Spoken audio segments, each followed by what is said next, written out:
your first ever e-learning broadcast. Today is April 17th. We have amazing films made by your broadcast crew. Today's first segment is a school versus e-learning debate made by me. Hi, we're your hosts, Jaisyn and Tailor, and today you're watching Debated. You guys aren't the hosts! Get out of here! Okay. I'm your host, Samantha Fecteau, and welcome to Debated. Today's debate is which is better, school or e-learning. School is a place many kids go for an education. There are 12 grades and college. Most kids start off school when they're just 5. E-learning is a new type of school that many districts did enforce this year due to COVID-19. This is a new type of learning that has kids work from home on electronics. The rules are simple. Each debater will have 15 seconds to explain why their side is better. After 4 rounds, a judge will decide a winner. On actual school, we have Jernigan. It's Jernigan, by the way. And on this side, we have Taylor Fecteau. Close enough.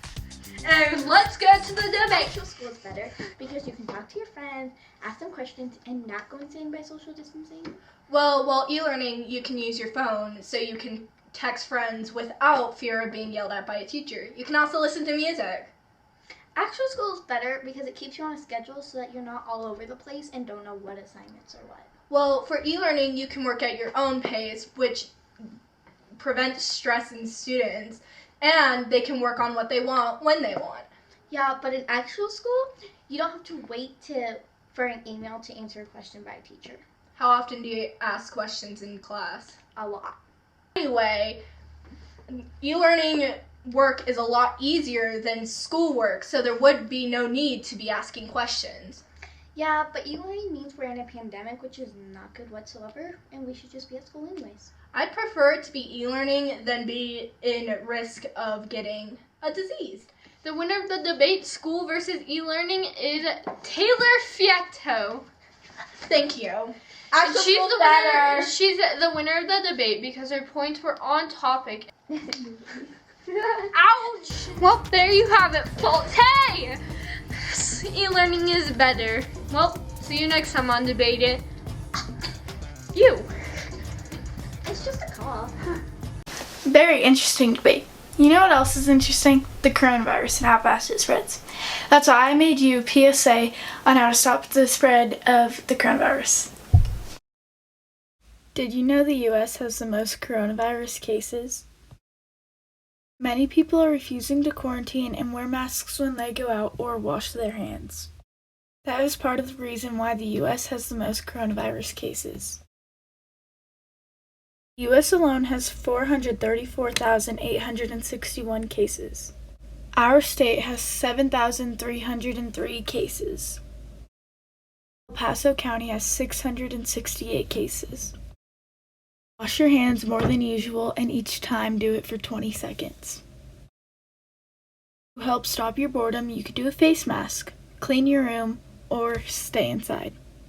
I hope you can realize this is a very serious thing and it's only getting worse. Thank you. Thanks for all the facts and advice about the coronavirus. Here's a tutorial made by me and my mom to make a face mask to prevent spreading germs and possibly the coronavirus. I'm going to show you how to make a homemade and washable face mask. What I'm making is a homemade and washable face mask. What you need is an iron, sewing machine, cloth, and bendy string. Let's get into it. The very first thing you're going to want to do is get your supplies out and ready.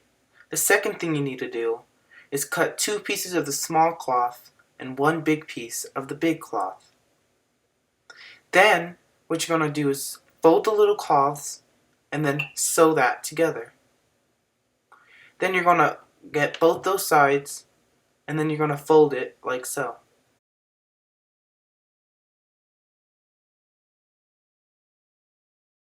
Then you're going to want to iron them down. Quick reminder is that make sure you iron it and it's nicely creased.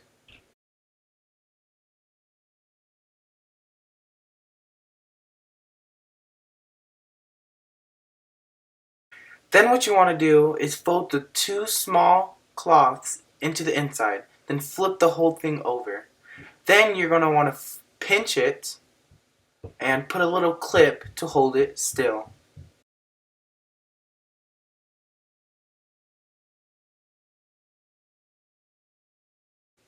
Once you pinched it and clipped it, then you're going to iron it. Then you're going to sew the edges together.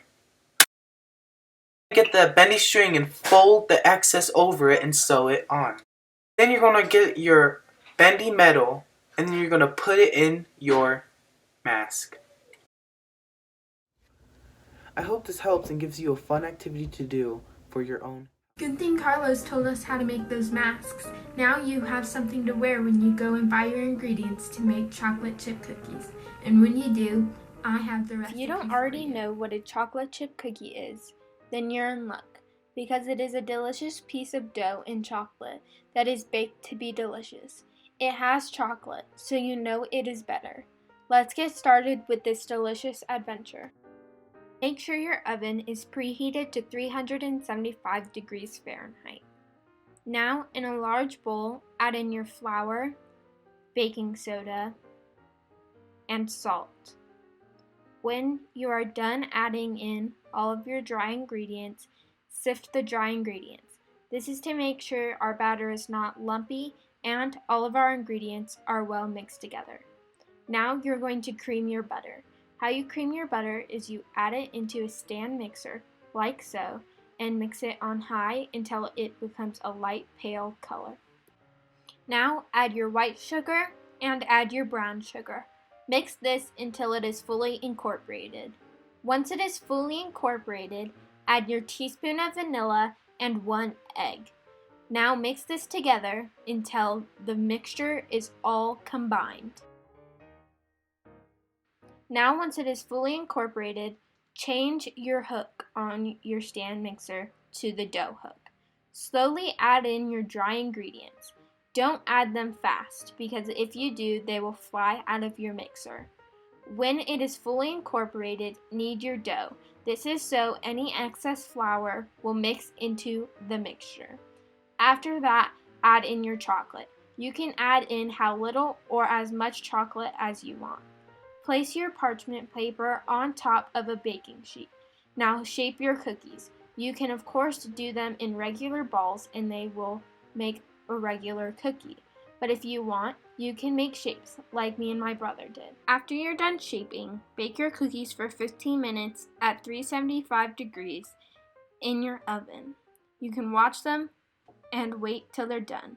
Now cool 20 minutes before I hope packaging. you enjoyed and try to make them yourselves. That's it for today's episode of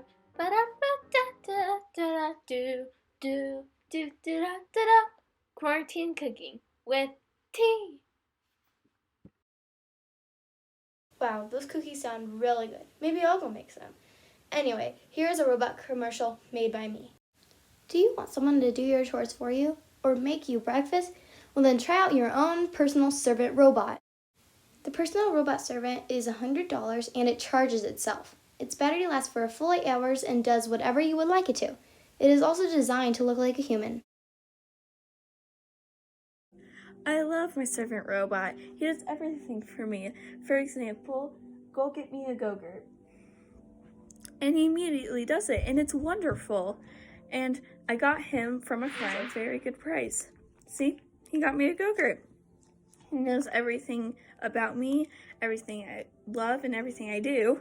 So it's the perfect little companion for me since I'm allergic to dogs. So it's perfect, and even better, I don't have to train him.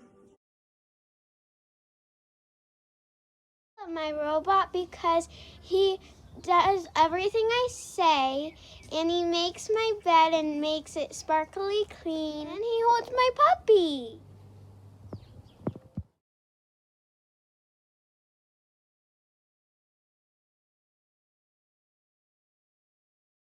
If you order now, you can get a second one half off. You can also buy accessories like watches and earrings. A big pack of accessories are included with your order.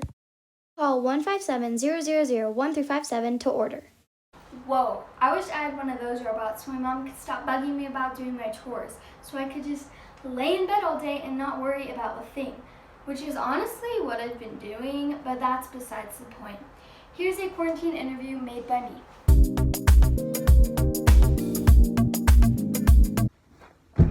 Do you ever wonder what other students are doing during their quarantine? Well, lucky for you, here are 5 students willing to give their input on how they feel and what they're doing. Let's get on with it. Whew. Do you like or dislike e-learning so far? What I like about this quarantine, I can do my schoolwork in my house and don't worry about having to go anywhere. What I dislike is not being able to see my friends because my friends are my number one. I like it because some days, like that one day, if it doesn't work, then it's kind of hard to get our stuff done. So describe what your day typically looks like while doing e-learning. I'm sitting in a chair doing my work and eating ramen. I normally wake up and then eat breakfast, and then I start doing e-learning, take a break to eat lunch. I help my siblings do their e-learning. My typical day is normally my mom wakes me up and then I do my e-learning, probably finish around 12, and then I just play video games probably the rest of the night. Have you binge watched any TV shows yet during quarantine? Or movies? Hannah Montana and Pirates of the Caribbean with my family. Well, I have watched one TV show and that was Tiger King, but not besides that I haven't really watched any other show. I have binge watched The Greatest Showman.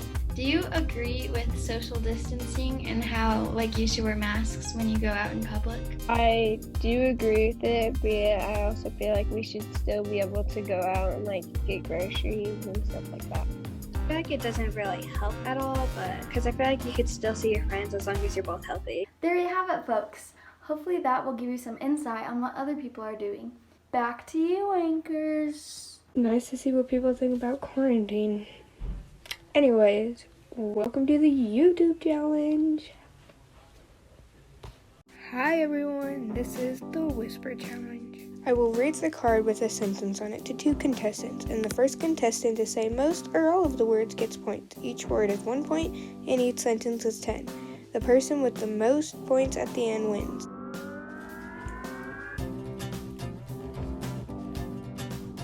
Don't touch my crayons, I smell blue. Yes, you got it right.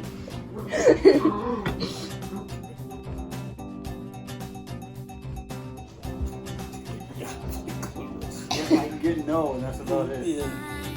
Do you want me just to read it to you? Yes, please. Okay, Brandon, you won, but it's no, the radios married the avocados in season 4. Yeah, I don't know the way I was getting that.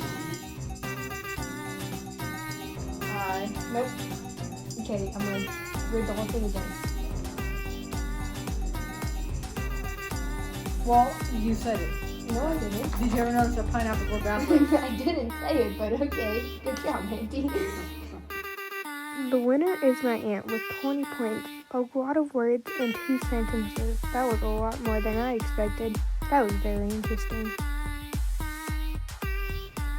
Wow, this game is a lot more fun than I thought it was going to be. Anyways, on to the next segment.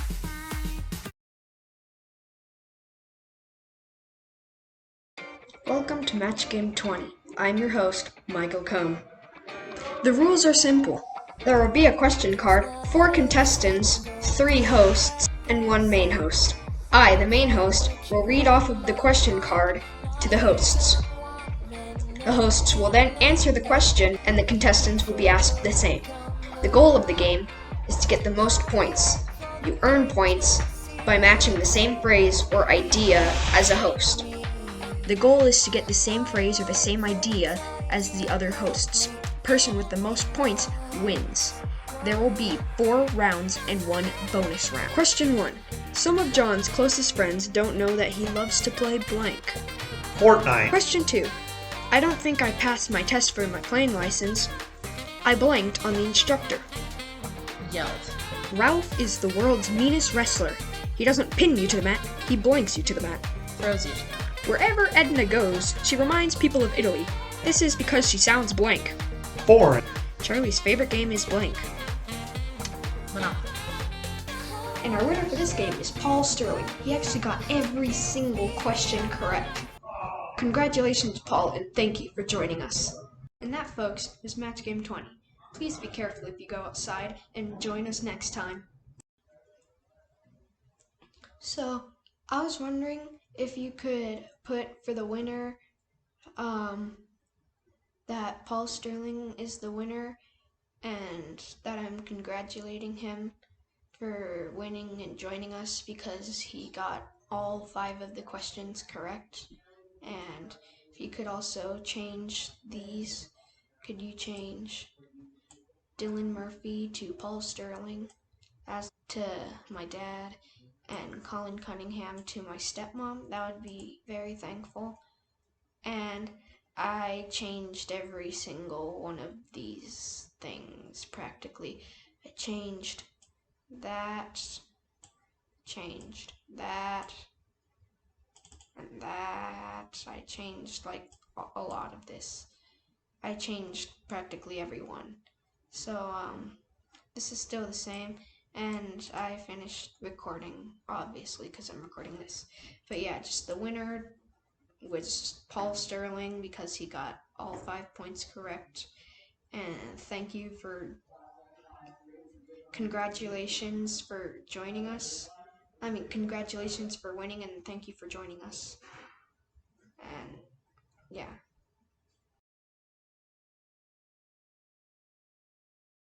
Today, I have gathered the top 10 things to do while on quarantine. How the survey works is I created a Google form and got the results back and put them in the top 10 order. Sleep is good because it makes you energized and have a good productive day. The average person needs 7 to 9 hours of sleep. Exercise can lower most people's chances of diseases. It can also help you age well so you don't look 40 when you're only 28. Playing games on your phone, computer, or any device is good to relax and calm down. Organize a cabinet, drawer, closet, or something that needs to be organized. Organizing can make you feel fresh, and it's a new look and a good way to switch things up. Watching TikTok can pass so much time as well as learning the new dances. YouTube has such a diverse creating world, and so whatever you're into, you can find new influencers to watch. Baking and cooking is a great life skill, so learn it while you can on quarantine. Watch a movie. There's many platforms to watch movies on, like Netflix, Disney+, Hulu, Vudu, Prime Video, and more. Reading can enhance your ability to read, so why not do it while you're bored? Take a walk. Going for a walk is a great way to stay sane and get out. It's a very good idea to be outside to get sunlight and not be in the house all day. While there are many other things to do, here was just 10 great ideas. I hope this was helpful and you found something to do to stay safe and healthy during quarantine.